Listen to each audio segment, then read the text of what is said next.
no ocultar sus armonías si contemplaba la imagen que había encontrado. Estaba convencido de que este modo de crear imágenes es mucho más fiel a la naturaleza que cualquier cosa servil, pues la naturaleza misma, explicaba, crear a través del artista es el mismo poder misterioso que creó las formas mágicas de los animales prehistóricos y el fantástico ámbito encantado de la fauna abismal del que se halla todavía activo en la mente del artista y desarrolla sus creaciones. Al igual que Picasso, Key se recreó en la diversidad de imágenes que de este modo cabía producir.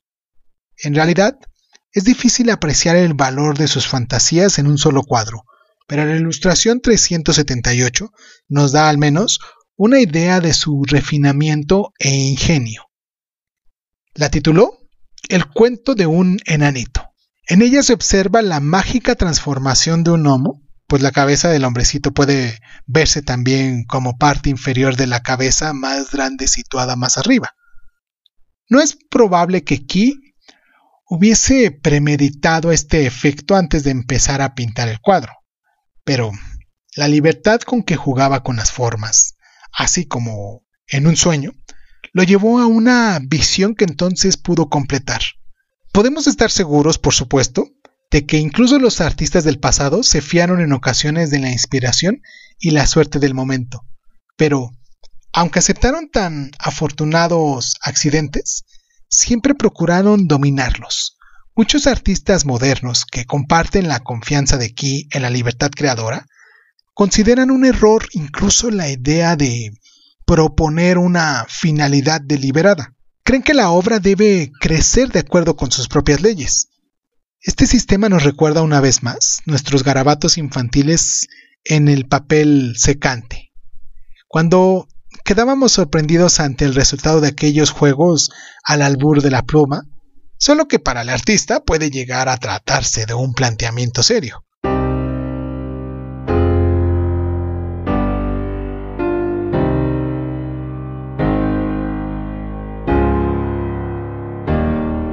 Ni qué decir tiene que fue y seguirá siendo, en gran parte, cuestión de temperamento y gusto saber hasta dónde quiere un artista que ese juego con las formas lo conduzca por el ámbito de fantasías semejantes.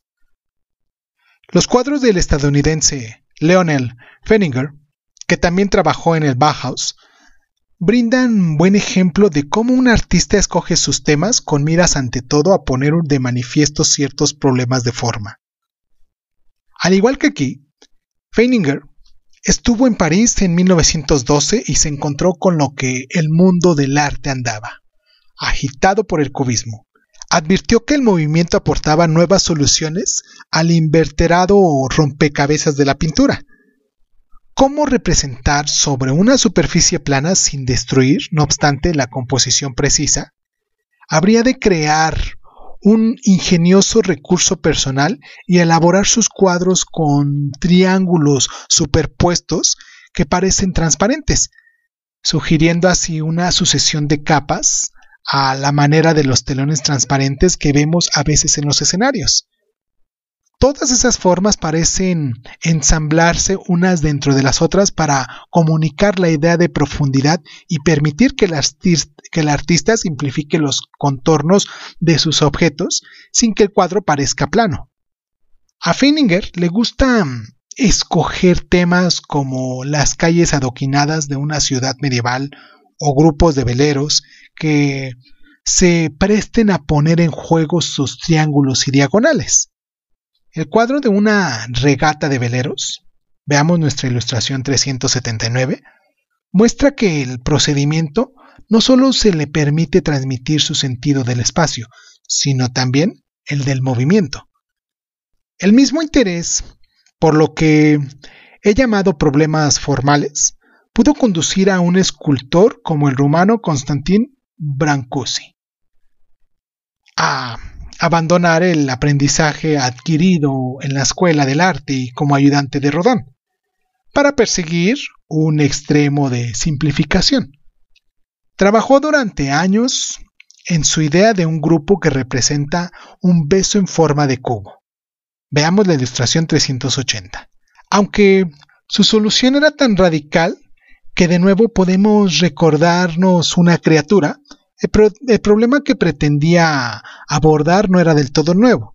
Recordemos que la idea que tenía Miguel Ángel de una escultura era extraer la forma que parece encerrada en el bloque de mármol y dar vida y movimiento a las figuras, conservando al mismo tiempo el perfil simple de la piedra. Quizás Brancusi debiera abordar el problema desde otro extremo. Quería descubrir cuánto puede retener el escultor de una piedra original, transformándola en una sugerencia de un grupo humano.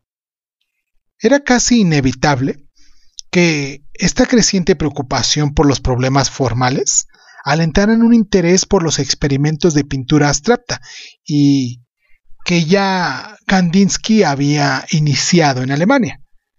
Recordemos que estas ideas se incubaron en el expresionismo y aspiraba a una pintura que rivalizase con la música en cuanto a su expresividad.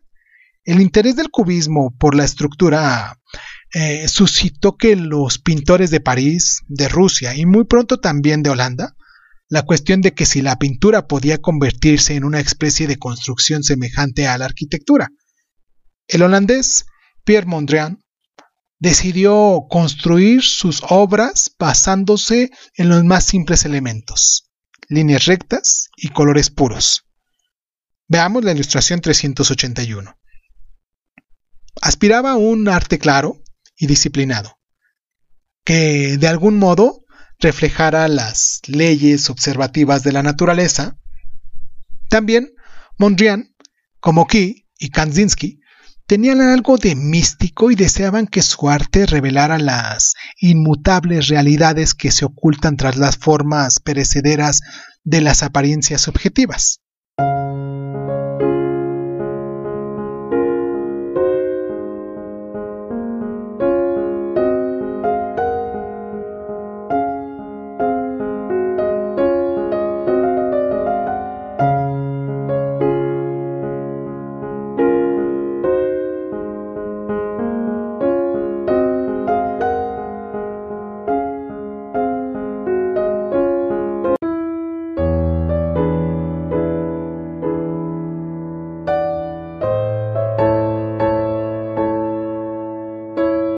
En un estado de ánimo similar, el artista inglés Ben Nicholson se enfrascó en el problema de su elección.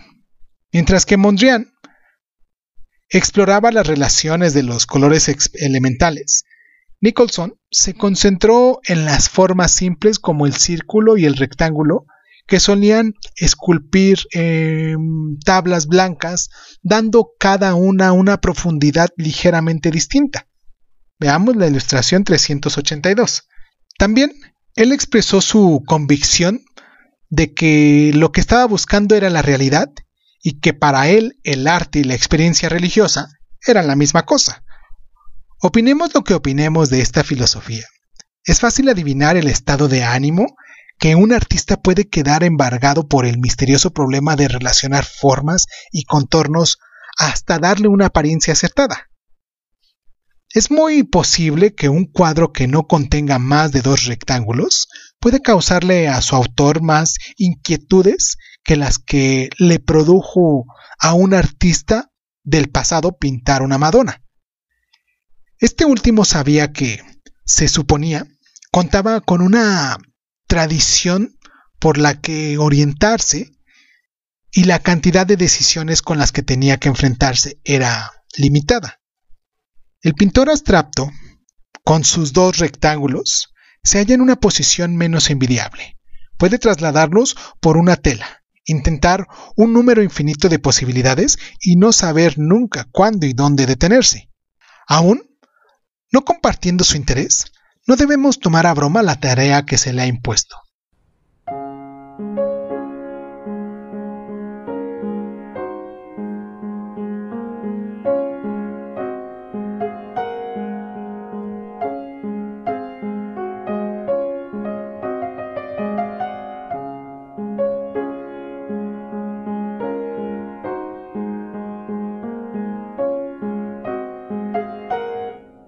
Hay un artista que encontró una salida muy personal a esta situación.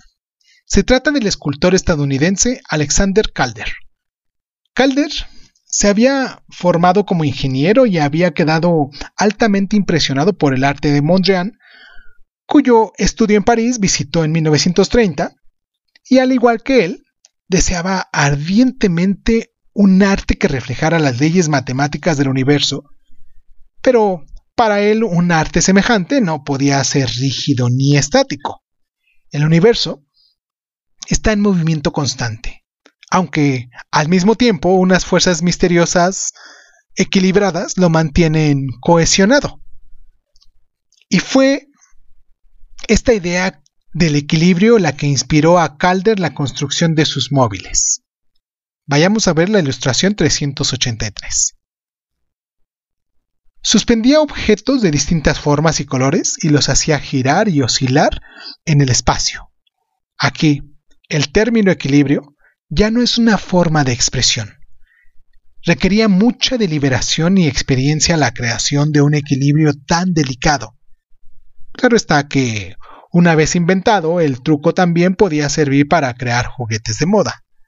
No muchos propietarios de móviles tienen presente el universo, al igual que quienes han aplicado las composiciones rectangulares de Mondrian al diseño de edredones, no piensan en su fundamento teórico.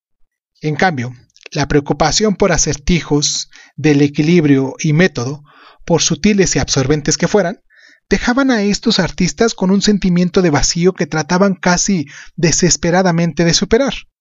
Como el mismo Picasso, tanteaba el descubrimiento de algo menos artificioso, menos arbitrario. Pero si el interés no debe residir en el tema, como antes, ni en la forma, como recientemente, ¿qué proponen estas obras? La respuesta es más fácil de sentir que de dar, pues cualquier explicación puede degenerar en falsa profundidad o en franco absurdo. Sin embargo, si así puede decirse, supongo que la verdadera respuesta está en que el artista moderno quiere simplemente crear. El acento se encarga de la creación y de las cosas. El artista quiere experimentar que ha hecho algo que no poseía existencia con anterioridad. No simplemente una copia de un objeto real, por hábil que fuera, no un fragmento de decoración, por diestramente realizado que estuviera, sino algo más importante y duradero, algo que el artista consideraba que posee mayor realidad que los objetos vulgares de nuestra monótona existencia. Si queremos comprender esta situación espiritual, debemos retroceder a nuestra infancia, cuando convertíamos el palo de una escoba en una varita mágica y unas piedras en un castillo encantado. A veces, esas cosas adquirieron inmensa significación para nosotros, tal vez tanta como las que tendría una imagen para el primitivo. Creo que con este intenso sentimiento de singularidad acerca de las cosas realizadas por la magia de las manos humanas, es con lo que el escultor Henry Moore nos quiere enfrentar a sus creaciones. Vayamos a ver la ilustración 384. Moore no comienza mirando a su modelo, sino la piedra. Quiere hacer algo de ella, no rompiéndola en pedazos, sino percibiendo su tendencia, tratando de descubrir qué quiere la piedra. Si ella se convierte en una sugerencia de figura humana, bienvenida sea. Pero incluso en la figura quiere retener Moore algo de la rigidez y simplicidad de una roca. No intenta hacer una mujer de piedra, sino una piedra que surgiera una mujer. Esta actitud confirió a los artistas del siglo XX en una nueva sensibilidad hacia los valores del arte primitivo. En el fondo, algunos de ellos casi envidiaban a los artesanos de aquellas tribus, cuyas imágenes se sienten cargadas de mágico poder por estar destinadas a intervenir en la mayoría de los ritos sagrados de la tribu. El misterio de los ídolos antiguos y de los fetiches remotos dio alas a su romántico deseo de huir de una civilización corrompida por el comercialismo. Quizás los pueblos primitivos fueran salvajes y crueles, pero al menos parecían libres de hipocresía. Este romántico anhelo fue el que llevaría